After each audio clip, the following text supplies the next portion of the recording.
dito iti may saka digiti pagdadayawan mi nga manurat nga makunata yung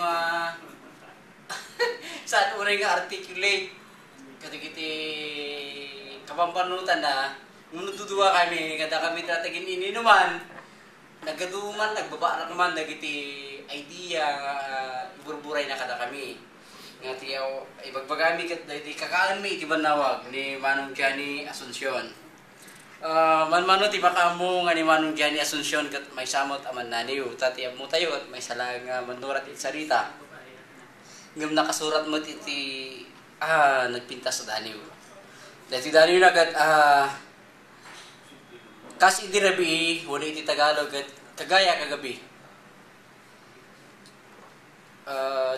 Iti pamati mi kada sinurat na para kadagiti anak na iti nalabas a pamatig na kadagiti anak na. Kasi di rabi ada iti sirok ti mansanita. Mangat atag iti lamiis, iti papag a paragpagan. Ananda panagsipayot dagiti kararapdi. At tapay paniki, wano kulao, sapay. Iti nakalablabaga abunga. Diyak kabutang panagrugmata kanyak, adun dinalyasat ko asipngat.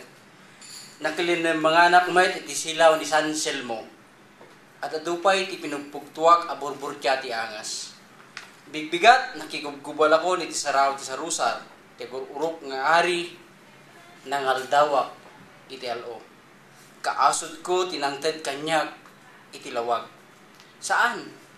Jak inintunaran tigusod ngem kas idirabi. Malagip ko ti sangaili ti Agosto.